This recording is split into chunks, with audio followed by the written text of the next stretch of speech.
Hi friends, புதன்கிழமை லஞ்சுக்கு வந்து முட்டை குழம்பு தான் வந்து ரெடி பண்ண போகிறேன். அதுக்கு வந்து ஒரு பேனில் எண்ணெய் சேர்த்துட்டு கடுகு, சீரகம், தக்காளி, வெங்காயம் எல்லாத்தையும் உப்பு, மஞ்சள் போட்டு நல்லா வந்து வதக்கிக்கணும். தக்காளி, வெங்காயம் வதங்கினதுக்கப்புறம் மசாலாஸ்லாம் வந்து சேர்த்துட்டு நல்லா வந்து மிக்ஸ் பண்ணி விட்டுக்கணும்.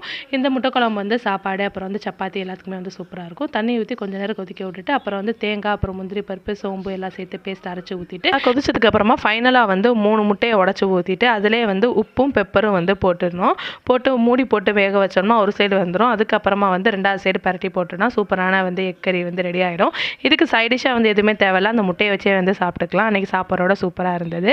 ஈவினிங் அப்புறம் பால் தான் போட்டு குடிச்சிருந்தேன். ரொம்ப த்ரோட் பெயின் வந்து எப்போயுமே நானாகவே குடிக்க மாட்டேன், ஆனால் ரொம்ப த்ரோட் பெயின் இருந்தனால நானே வந்து குடிச்சாச்சு. எத்தனை முட்டை வேணும்? 2வா?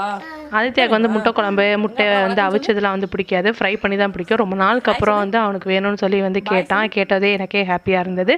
அவனுக்கும் வந்து முட்டை பொரிச்சு ஈவினிங் ஸ்நாக்ஸாக வந்து கொடுத்துட்டு கொஞ்சம் நேரம் விளாண்டுட்டு இருந்தான். வீடியோ பிடிச்சிருந்தா லைக் அண்ட் கமெண்ட் பண்ணுங்கள். நாளைக்கு வீடியோவில் பார்க்கலாம்.